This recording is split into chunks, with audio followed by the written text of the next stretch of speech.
नमस्कार, मी अरुणास किचनमध्ये आपलं खूप खूप मनपूर्वक स्वागत. आज करू आपण कच्च्या टमाट्याची भाजी.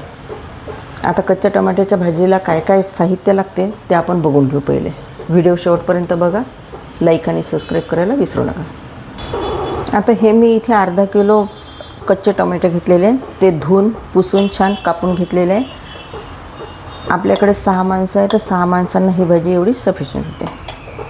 ही मी छोटी अर्धी वाटी हरभऱ्याची डाळ घेतलेली आहे. ती आपण शिजवून घेतलेली आहे, अर्धवट शिजवून घेतलेली आहे.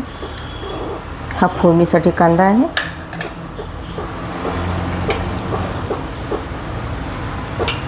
जिरं, मोहरी, हळद, तिखट, मीठ, तिखट आणि जिरेपूड, धनेपूड आहे. हा सांबार आहे. आणि हे थोडं आपण गूळ टाकत आहे, कारण टोमॅटो हा थोडासा आंबट असतो कच्चा, म्हणून आपण गूळ टाकत आहे. आपली कढई तापत आहे. आपण तेल टाकलेलं आहे. आपण फोडणीला सुरुवात करू. आता आपण फोडणीमध्ये घालत आहे मोहरी, जिरे,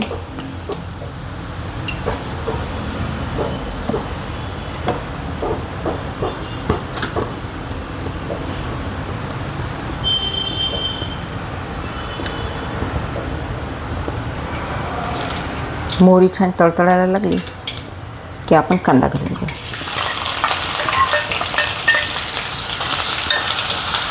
साधारणतः एक मध्यम आकाराचा कांदा घेतलेला आहे आपण.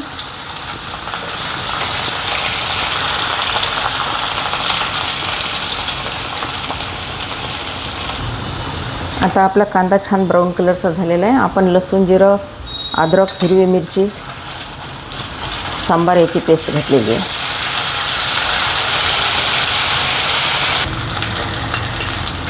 आता आपण याला साधारणतः 3 चमचे तिखट टाकू. 3-3.5 चमचे पुरे होऊन जातात.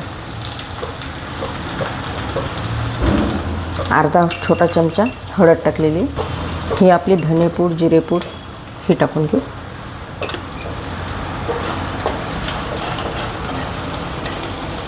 आणि आपल्याकडे हे टोमॅटो आहे, हे घालून घेऊ. चवीपुरतं अंदाजे मीठ घालू. 2 चमचे घातलेले.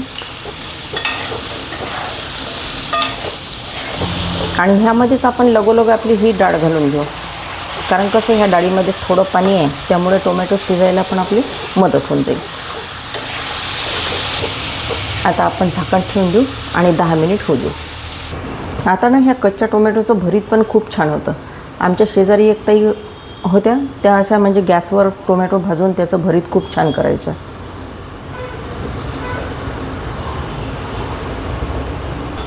आपली भाजी होत आहे. आणखी आपल्याला 10 मिनिट वेळ लागेलेला. आता आपली भाजी ना छान अशी मस्त शिजत आहे. मी तुम्हाला डाळीसोबत पाणी याच्यासाठी म्हटलं की टोमॅटो थोडे असे जाड असतात ते शिजायला, त्यामुळे वरतून पाणी न टाकता डाळीमधलंच पाणी आपण यूज केलेलं आहे यात.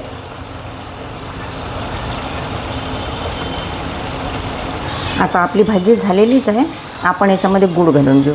आपण सुरुवातीला किंवा मध्ये गूळ नाही घातलेला आहे, कारण काय होतं की काही काही भाज्या मग गुळामुळे थोडासा त्याला ताटपणा येतो आणि त्या शिजायला मग वेळ घेतात.